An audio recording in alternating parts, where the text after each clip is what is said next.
Bienvenidos, estimados amigos y patrocinadores, a un nuevo video exclusivo de el podcast de Romanos 1:16. Yo soy JP Martínez. Muchas gracias por formar parte de esta gran comunidad. El día de hoy vamos a responder a la pregunta ¿qué es el dispensacionalismo?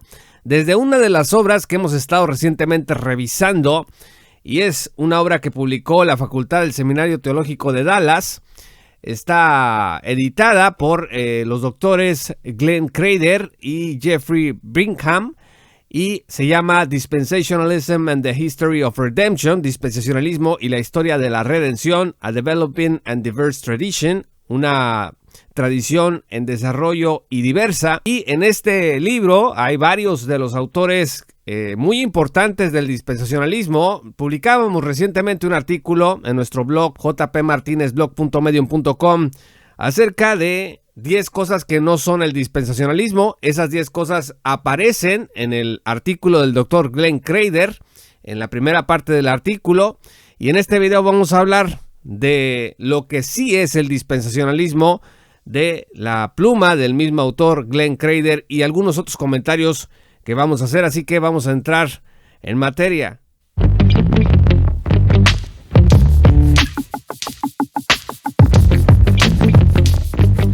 Fíjense que en su obra clásica Dispensacionalismo, el Dr. Charles Riley dice: el dispensacionalismo ve al mundo como una casa regida por Dios.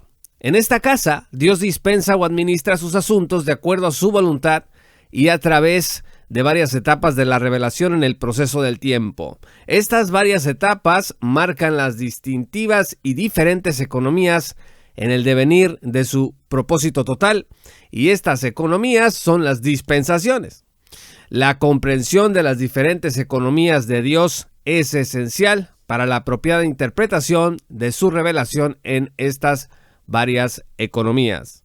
Fíjense que Charles Riley, cuando empieza a definir al dispensacionalismo, lo primero que habla es de que se comprende mejor la escritura si se distingue entre las diferentes dispensaciones o economías que Dios ha establecido en el desarrollo de la historia de la redención. Esto es importante porque hay dispensacionalistas como, por ejemplo, John MacArthur, que dicen que el dispensacionalismo se define fácilmente diciendo que simplemente hay una diferencia entre Israel y la iglesia. Entonces, los dispensacionalistas, vamos a decirlo así, más compenetrados con la materia, lo definen a partir de las dispensaciones. El profesor Glenn Crader, que es profesor de teología en el seminario, sostiene que hay continuidad entre las diversas dispensaciones porque Dios tiene un solo plan unificado de redención, pero también hay discontinuidad porque la forma en que Dios lleva a cabo este plan de redención cambia institucional y administrativamente entre las dispensaciones. Hay un súper librazo que trata este tema, que es continuidad y discontinuidad. El Dr. John Feinberg es el editor y este es un libro que hay que leer si queremos entender bien de qué va este asunto acerca de la continuidad y discontinuidad en la palabra de Dios entre el Antiguo y el Nuevo Testamento o entre las dispensaciones. Es importante destacar, estimados amigos, que estos cambios en el plan redentivo de Dios a través de la historia no implican de ninguna manera distintos medios o caminos de salvación, porque está el traca antidispensacionalista de que los dispensacionalistas enseñan diversos caminos de salvación. Recientemente yo leí un ensayo de 15 hojas. Un compañero me envió el documento en donde se supone que refutaban el libro del dispensacionalismo Before Darby, este libro que tengo aquí, que se los he mostrado en otras ocasiones. Entonces yo estaba interesado en leer ese documento. Y lo primero que empieza a decir el autor, que por cierto es anónimo, no sé por qué razón no pone su nombre, es lo siguiente. Estaba en un sitio que se llama Contramundum. Dice que el dispensacionalismo, dijo este anónimo, es un sistema de teología que propone 7 diferentes dispensaciones de la gracia, es decir, 7 diferentes sistemas de reglas para la salvación. Fin de la cita. Por supuesto y totalmente que no. O sea, es increíble que traigan este cotorreo estas personas después de tantos años de trabajo y de literatura dispensacionalista. Pero bueno, eso es lo que dice. Esto de ninguna manera es conforme a la verdad, pero esta imprecisión ha funcionado muy bien como ariete ideológico antidispensacionalista. Dicho sea de paso, el autor anónimo dice que la obra de Watson no tiene bibliografía. Son 11 hojas de documentos que cita de fuentes. Entonces, presunta refutación está mal, como quiera que la veamos. Pero bueno, ahí está. Regresando a las dispensaciones, algunos dispensacionalistas reconocen tan solo 3 dispensaciones, otros reconocen 7, otros 4, y en realidad el número de dispensaciones, el reconocimiento del número de dispensaciones no es esencial al dispensacionalismo. Por otro lado, el dispensacionalismo distingue entre Israel y la iglesia. Estaba leyendo que el gigante de Princeton, Charles Hodge, tenía una opinión acerca de Romanos 11:26 que es muy adecuada dentro de la comprensión dispensacional. Fíjese lo que decía Charles Hodge al respecto. Israel aquí, desde el contexto, debe significar el pueblo judío. O sea, Hodge decía, no le hagamos al loco y no pretendamos, como Calvino y como Agustín, por ejemplo, y como otros muchos reformados, encontrar simbolismos y decir que aquí cuando dice Israel se está refiriendo a la iglesia y no al pueblo nacional judío. Bueno, pues Hodge decía, se trata de los judíos. Los judíos como pueblo, dice Hodge, ahora son rechazados, como pueblo deben ser restaurados. Fin de la cita. Entonces, el día de hoy los judíos convertidos pasan a formar parte de la iglesia a través de la fe en Jesucristo por la sola gracia de Dios, pero eso no anula las promesas del pacto dado a Israel nacional que han de cumplirse en el futuro. Al menos esa es la posición dispensacionalista. El dispensacionalismo, dice el doctor Kreider, lo podemos encontrar, por ejemplo, en Lucas 16. Kreider observa el dispensacionalismo aquí, en la parábola del mayordomo infiel. El rico sospechó que su mayordomo le estaba haciendo tranzas y le pidió cuentas de su gestión. El mayordomo, anticipando su despido y viéndose acorralado, comenzó a hacerse de amigos, reajustando las deudas que tenían los deudores del rico.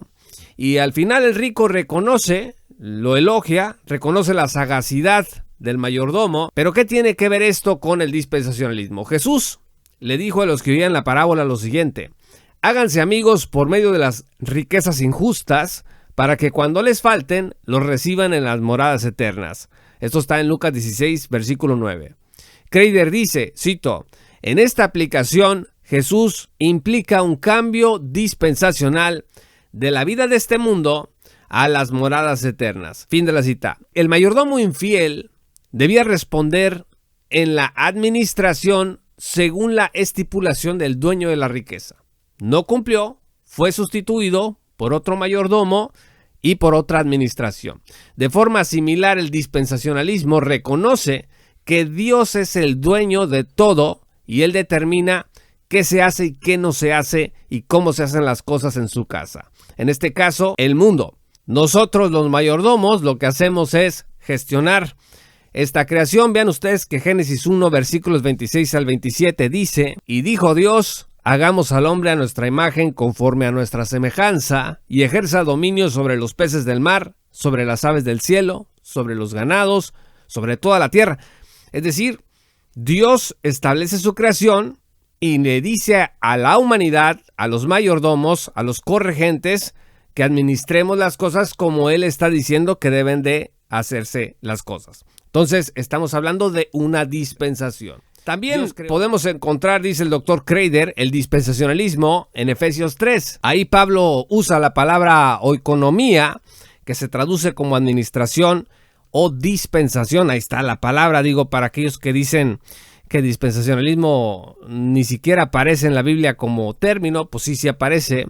Dice que estamos en la dispensación de la gracia, dice Efesios 3, versículo 2. Repito, estamos en la dispensación de la gracia, en donde ha sido dado a conocer el misterio de la iglesia, en donde los gentiles son, cito, coherederos y miembros del mismo cuerpo. Eso dice el versículo 6, a través del evangelio de Cristo. El apóstol dice que él fue comisionado para sacar a la luz cuál es la dispensación del misterio que por los siglos ha estado oculto en Dios, creador de todas las cosas.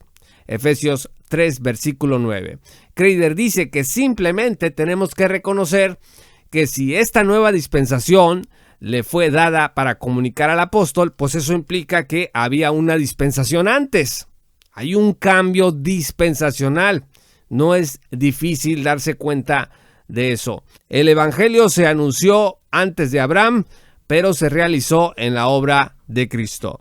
Así que el pueblo de Dios, en este cambio dispensacional, ahora reúne a gentiles étnicos y judíos étnicos en un solo cuerpo, mediante la fe en Jesucristo y por la sola gracia de Dios. Ya no hay circuncisión que nos separe, no hay fiestas que nos separen, no hay leyes dietéticas que nos separen. Toda la unión mística se da a través de Cristo en su cuerpo. Kreider también dice, puedes encontrar dispensacionalismo en Gálatas 3 y 4. Dice Gálatas 3, versículo 16, ahora bien, las promesas fueron hechas a Abraham y a su descendencia. No dice, y a las descendencias, como refiriéndose a muchas, sino más bien a una y a tu descendencia, es decir, Cristo. El centro de la promesa dada a Abraham no era Israel, era Jesucristo mismo. El Dr. Kreider dice lo siguiente, cito, el plan de Dios culminante en el Evangelio de Cristo resucitado siempre ha sido para bendecir a las naciones. En la antigua dispensación eso ocurrió a través de Israel. En la nueva dispensación, las bendiciones vienen a través de Cristo, el descendiente de Abraham. Fin de la cita. Dispensacionalismo puro. En Gálatas 4:2, Pablo dice que antes de Cristo estábamos bajo guardianes y tutores, la palabra griega ahí es oikonomos, hasta la edad señalada por el Padre. Pero luego la dispensación cambió cuando Dios envió a su Hijo. Eso dicen los versículos 3 al 5 del capítulo 4 de Gálatas. Así que según el apóstol Pablo, hemos pasado de la dispensación de la ley a la dispensación del Evangelio de Jesucristo, del enfoque en Israel a la inclusión de todas las naciones. Ambas dispensaciones, sin embargo, están enraizadas en el mismo evangelio, la promesa de que todos los pueblos serían bendecidos por medio de Abraham. Ahí está el dispensacionalismo. La gracia de Dios ha estado presente en cada dispensación, aunque la administración de esa gracia haya sido diferente entre dispensaciones. También dice el Dr. Kreider, podemos encontrar dispensacionalismo en Efesios 1. Esto lo dice para concluir. Allí el apóstol Pablo habló de una buena administración en el cumplimiento de los tiempos, una buena economía, lo que significa que Dios reúne todas las cosas en Cristo, tanto las que están en los cielos como las que están en la tierra.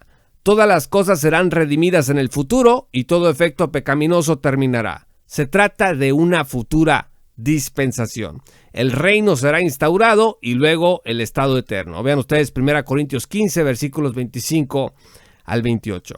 Para terminar, Kreider invoca el artículo 5 de la Declaración Doctrinal del Seminario Teológico de Dallas por aquellos que les da mucha comezón y que dicen que ya en el propio seminario de Dallas ya están abandonando el dispensacionalismo porque les da vergüenza.